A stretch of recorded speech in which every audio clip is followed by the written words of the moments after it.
Welcome to the Nourishment Mindset Podcast, your guide to good food, good health, and a good life. And now, here's your host, Nutrition Network advisor and author of the Nourishment Mindset, Dixie Huey. Happy Transformation Tuesday, y'all. Welcome to or back to the Nourishment Mindset Podcast, where we are on a metabolic mission to discover or rediscover your vitality through real whole foods, straight talk, sound healing practices, and let's not forget the best part of all, the pleasures of the table. Thank you to the repeated and continuing book buyers. I so appreciate you. Y'all, there are two ways to get my book, The Nourishment Mindset. You can hop over to Amazon, or you can go to my website, favorfat.com. And there you will both find links to Amazon as well as a way to buy at the same price, including shipping a signed copy of the book. So thanks again to all those who have purchased, and pretty please, if you haven't, consider doing so today, maybe even gifting a copy to someone else. I did have a yoga student in my class say to me, well, I bought 2 copies.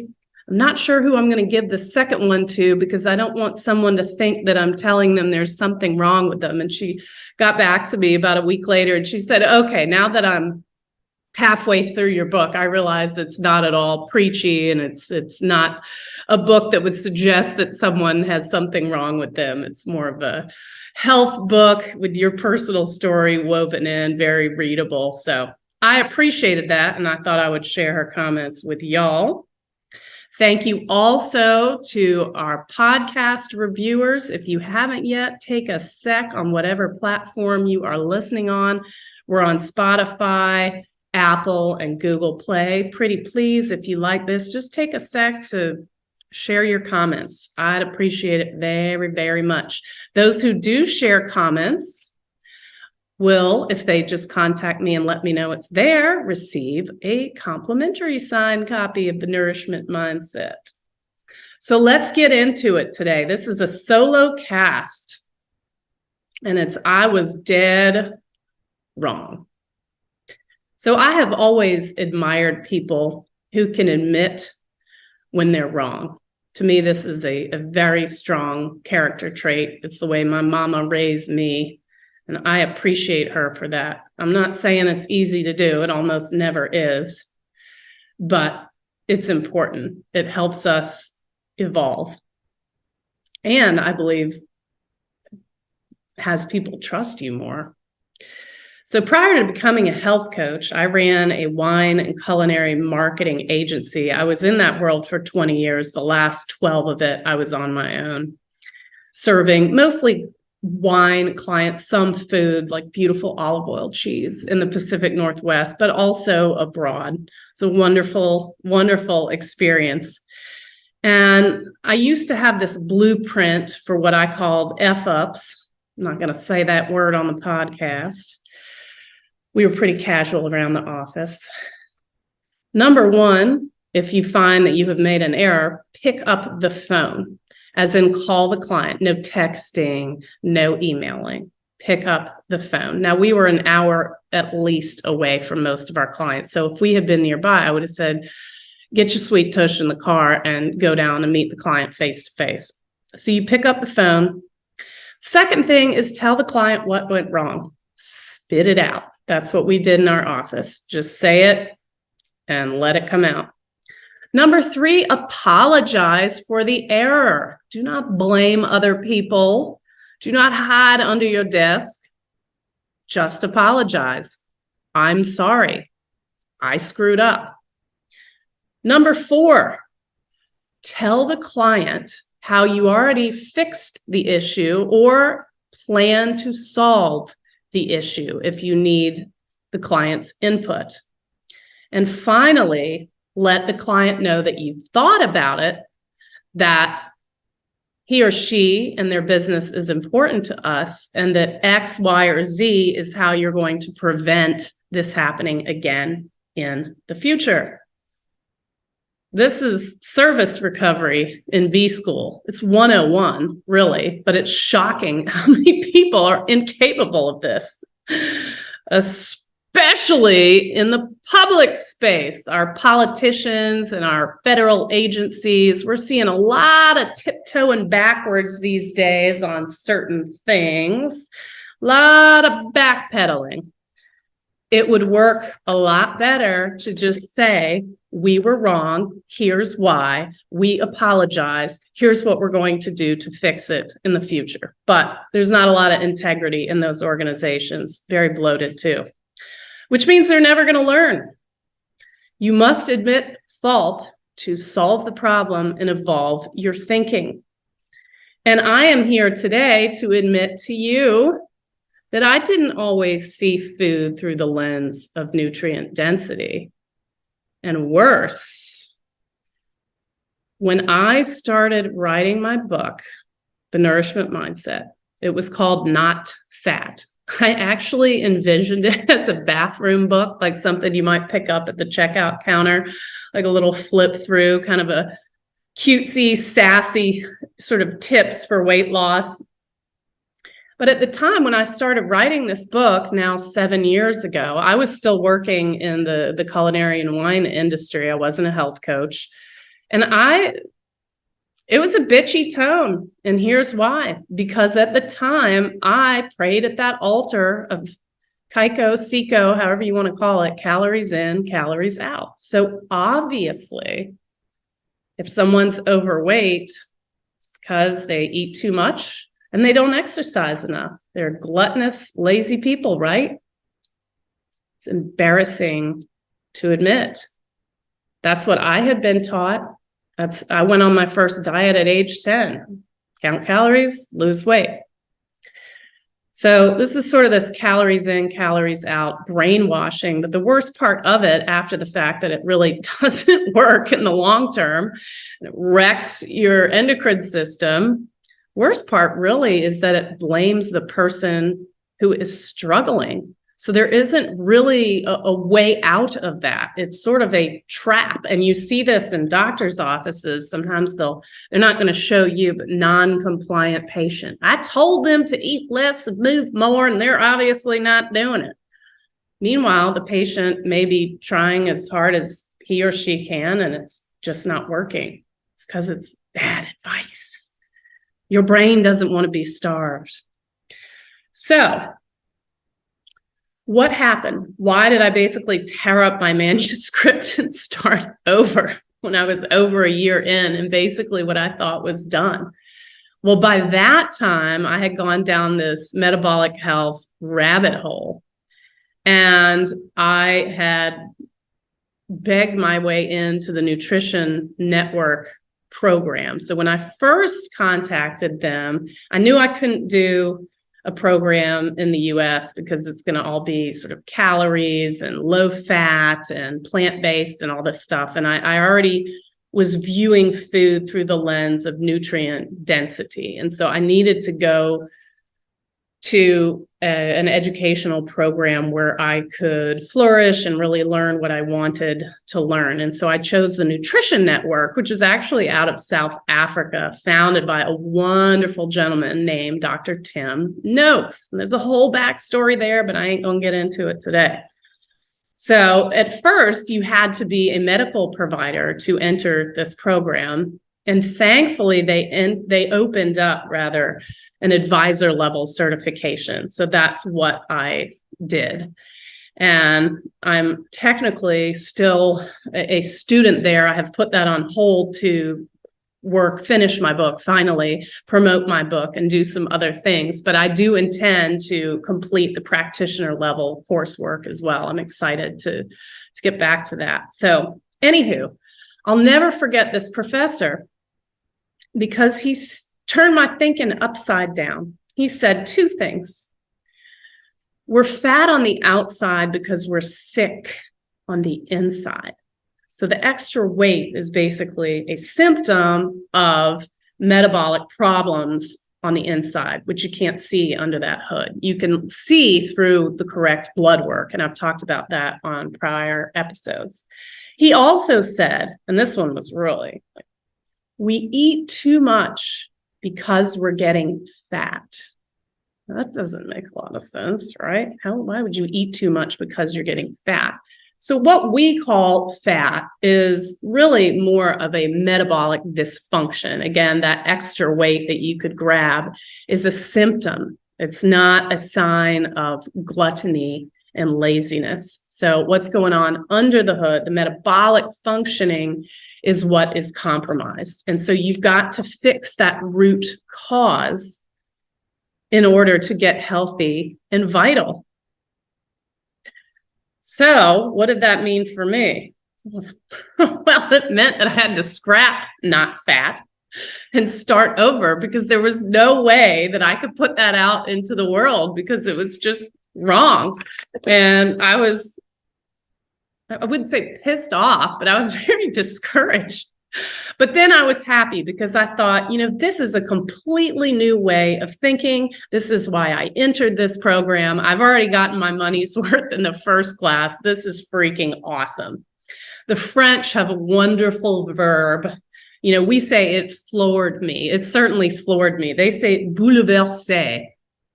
Ce professeur m'a bouleversé. I always think of it as like a bulldozer rushing across me, flattening me out like a cartoon character into the pavement. And that's what it did. So not only did I have to scrap not fat manuscript, but I had to relearn everything that I was taught, because I was taught this crap by, well-meaning family members, nutritionists that I saw over the years, doctors, textbooks that I read, all my fitness certifications back in the day talked about calorie counting, and if you can pinch an inch, you need to eat less and move more. So I had to relearn all of that and start over. And I was like, shit. But thank goodness I did. Thank goodness I did, because what a journey. So the main thing that what we want to espouse here, if you start with your brain, okay, because your brain is in the driver's seat. I've said this before. When it comes to nourishing yourself, you really want to harmonize with your hormones.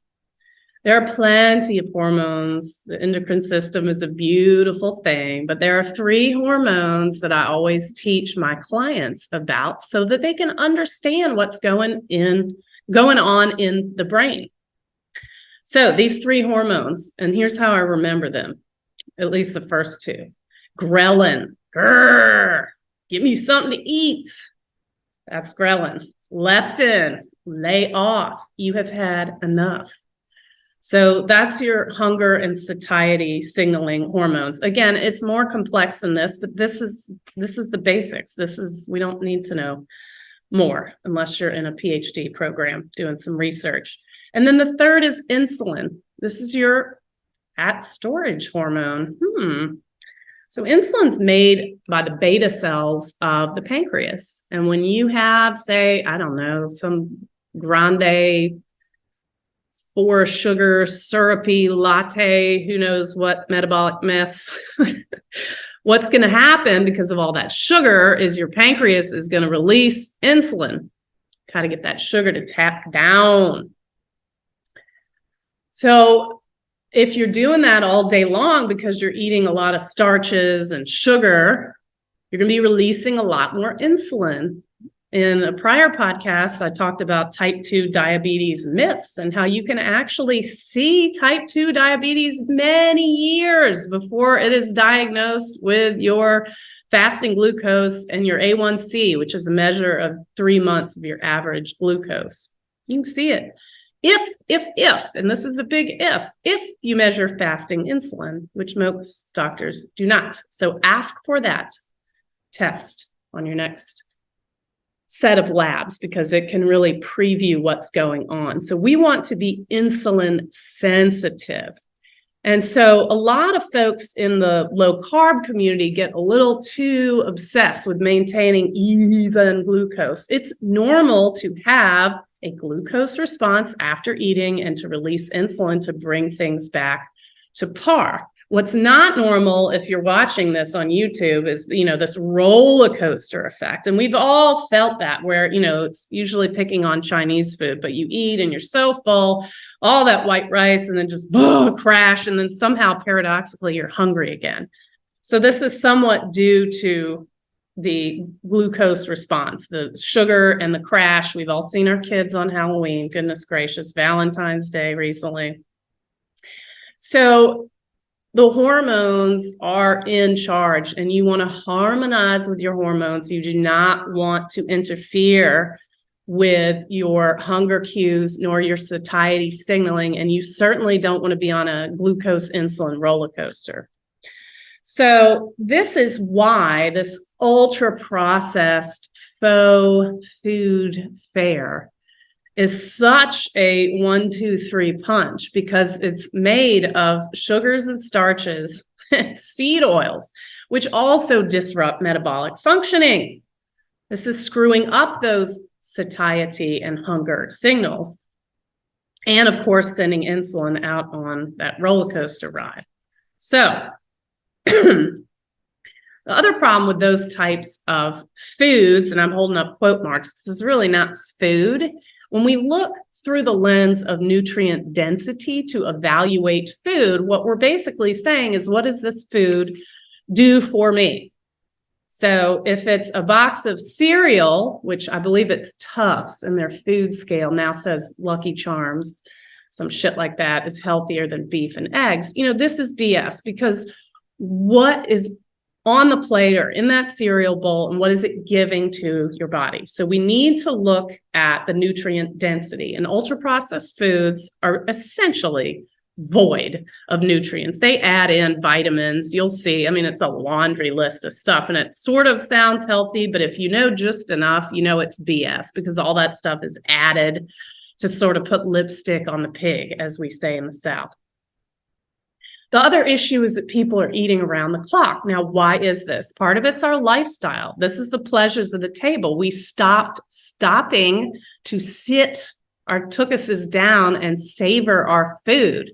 To me, that is the missing piece of the metabolic puzzle. Everyone else is talking about all the other things I've mentioned, but we don't talk about savoring our food and sitting your ass down and enjoying and digesting properly. So eating around the clock, no bueno, because you're just mucking around with all of your physiology. So the good news here is we can interrupt this hot, haywired mess. And it's pretty darn simple to do. There are many levers to pull, but the most important two to start with, because we don't want to be overwhelmed, and you can read about all my levers in the Nourishment Mindset. Lever one, real, whole, nutrient-dense foods, the quality of the food. Usually these are single ingredients. I've talked a lot about that. Lever number two is the timing of your meals. So this BS that I paid a nutritionist, several of them, to tell me to eat 6 small meals a day. Well, that's just spiking your glucose 6 times a day, even if it's healthy food. That's too much eating. I'm not saying to starve yourself, but what I'm saying is you don't want to be eating around the clock. And eating is any time you put anything in your mouth that has, energy, calories. So think about that. If you can minimize, and again, I'm not saying do OMAD 1 meal a day. You don't need to do anything crazy. A great way to start is just eat 3 meals a day. Ditch the snacks. We don't need snacks. Ugh. So here's the thing, back to why I was wrong. So whereas before we think, oh, okay, someone's got extra fat, like they're overly nourished, right? Look at all that stored energy in the form of body fat. Well, paradoxically, a lot of people who are overweight, obese, are actually malnourished. Let that sit a sec.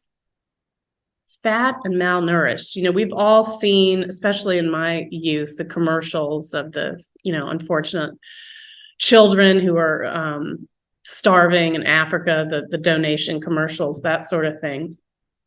America doesn't look like that for the most part. America looks very overly fat. We've got a 70+% overweight, 42% pre-COVID obese. So we don't look like that. We look opposite of that. However, we are still often malnourished, and that goes back to the quality of the foods we eat.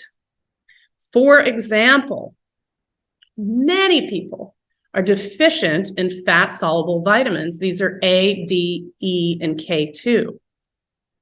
One of the best ways to get these vital nutrients for brain health, okay, y'all, brain, we've been talking about the brain, the endocrine system, is through, drum roll, animal fats, those demonized saturated fats. Butter. Eat your butter, real butter, not the margarine, not the crap in the tub, not the plant-based stuff. Butter. Think of butter as a vitality food.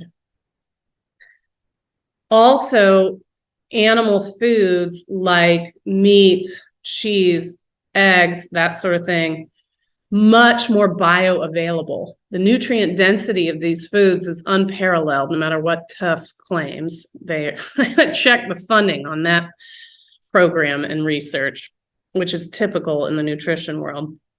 But these rich, nutrient-rich foods, it's much more bioavailable to your body versus what's the opposite of that. I get so many questions about swallowing this, that, and the other.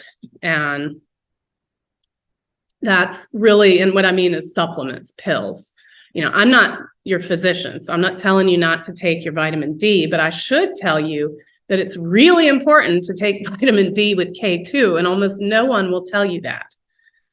These must come together. So this is why I love cod liver oil. I'll put a link in the show notes to the type that I buy. Cod liver oil, you can even get it cinnamon flavored. That makes it go down a little bit better. But I shoot that. That's my daily vitamin right there. So remember, fat on the outside is a symptom of being metabolically ill on the inside.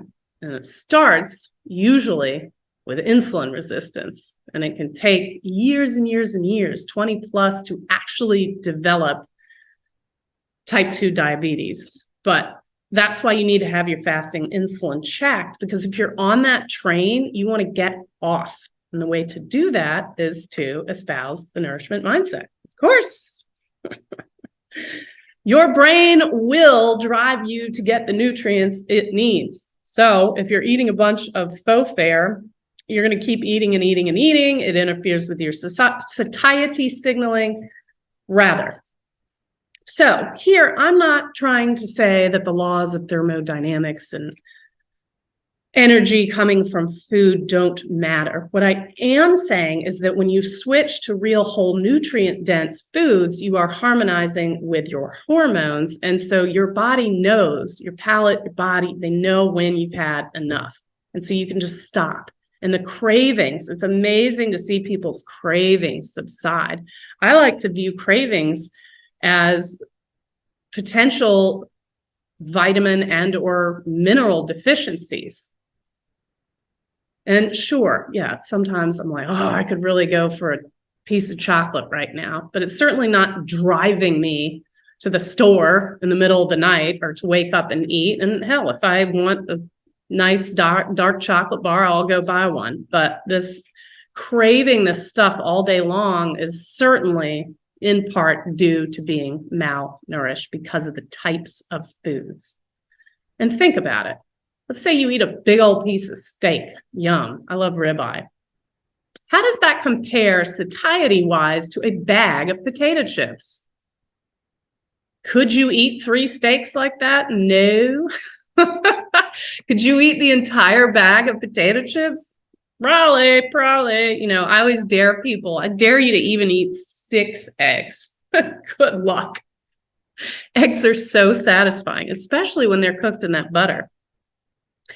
So one place I would like to highlight is the Weston A. Price Foundation. Dr. Price wrote his book, about 100 years ago. He studied around the world native populations. And as a dentist, he was looking at their dentition. And what he saw is that those eating the culture's traditional foods had this lovely bites, plenty of space. They're not getting their wisdom teeth or others extracted. They can breathe properly through their nose. But then when they start introducing faux food, ultra-processed garbage, all of a sudden the actual facial features are changing, narrowing. Now the teeth don't fit in a couple generations later. The nose is too small. It's blocked. A lot of us have nighttime sleeping issues. This could be a face shape thing because of ultra-processed food over time. So it's a world of information. His book, I will admit, it took me over a year to get through. It is a tome. There are lots of pictures of his work. Again, he went around the world. It's a fascinating book. I'm not necessarily suggesting that y'all pick that one up. It's fascinating to me, but I'm a metabolic health nerd. But what it did is it proved that we have had the answer for a long time. This is not new information, y'all. This has been at our fingertips. Now, why large governing bodies and those in the medical practice choose to ignore this, I'm not sure. It's very complex. I go into that in my book, The Nourishment Mindset. I don't pretend to know every factor, but I certainly have dug a deep enough hole to see some of the muddy water in there, in that hole. But anywho, if you do go to the Weston Price Foundation, you become a member for $35 or something like that. You get a quarterly journal. But really what, to me, the biggest takeaway is this nutrient density of food. Do be aware, though, that this group may have and hold views that you do not agree with. Okay, so I'm just putting that out there. And hey, that's okay, right? One of my best friends and I don't agree politically at all. Still love her to death. Love you, AJ. So just keep that in mind. I hope that that will not turn you off to the value that they do bring in terms of the nutrient density of foods and health. I mean, maybe be a little bit open to reading, doing your own research, expanding your thoughts. When I became a member, I certainly was pretty blown away by everything. And it really, in addition to my nutrition program, this really turned things. Ça m'a bouleversé, to use that French bulldozer verb again. So not everything they say is, something I agree with wholeheartedly, but I still find tremendous value. And if you're in the South Florida area, we have, and they're everywhere. They're all over the country, all over the world, chapters. And I have loved every chapter meeting that I have been to. Fascinating speakers, delicious foods. And there's a lot of diet dogma out there. So one of my favorite things about this way of eating, because I get asked all the time, are you keto? Are you paleo? Are you this? Are you that? From vegan to carnies, I call them carnivores, all of this stuff. My least favorite is, of course, low fat, because now you have learned that that is low nutrition diet. But people get too dogmatic. I don't need to slap a label on my forehead as to how I eat. I'm a human and I eat nutrient-dense foods. And the thing that I really like about the Weston Price Foundation is they really espouse nutrient density and natural, holistic. And so it's a much broader plate, if you will. So I think for most people, that's probably the most sustainable way of eating. So they don't demonize bread, for example. So there is tons more in my Nourishment Mindset book on all of these topics and more. Before I part ways with y'all in this little solo cast, I would like to thank Jake Frankel of Authority Magazine, who published a piece. He interviewed me. It was February 24th. It's linked on my website, and I will put it in the show notes as well as in the subscriber email. By the way, if you haven't yet subscribed, favorfat.substack.com. So the interview was 5 things to do to achieve a healthy body weight. So I really love doing this interview, thinking about the excellent questions. And One of the questions was about a life lesson. And so in kind of tying a bow on this episode, I started by saying, here's kind of what I used to do and what I do in my business and now what I do in my personal life when, not if, I make a mistake, is a quote that really speaks to me. And it's in my book is in 6 parts. So part 1 contains, I believe, 8 chapters. Part 1 is called It's All About Favor and Fat, baby. No one's going to be surprised to hear that. But this quote by Marcel Proust, the real voyage of discovery consists not in seeking new landscapes, but in having new eyes. And so to me, that was poignant because it was certainly what I needed to do to better understand my own health and figure out how I wanted to run my health coaching practice. So I'm very thankful to that Nutrition Network professor. But it also is something that we can hopefully, a mindset, take with us so that we can question thoughts, we can evolve over time. And I like to believe that, of course, this is what we teach our children, right? Like part of your learning, but not only as children, is to make mistakes and recover from them and be human and evolve. And that's a beautiful thing. So mistakes really, in a weird way, are a gift. So we'll end it on that note. As I said, you can buy the book on Amazon or at Favor Fat for a signed copy. You can subscribe if you haven't, favorfat.substack.com. And on my website there, you can find all my social links. They're usually nourishment mindset. If you'd like to suggest a topic, please just get in touch with me through the website. My email's there. My social stuff is there. I'd love to answer any questions. I really appreciate that. And I do want to share a new review that I have from Megan, 5 stars. Thank you, Megan. Nourishing yourself through more than just food. Dixie's book is not only entertaining, but teaches about nourishment techniques in areas well beyond food. I have learned so much from Dixie's podcast, and these concepts are thoroughly covered in her book, but I was surprised by how much more I gleaned through the chapters. Her personal stories are endearing and relatable, and she gives the reader no excuse for not making positive changes, starting, all in caps, today. So we'll end there. Thank you. Have a nourish week, and I will be back with you next Tuesday. Au revoir, santé.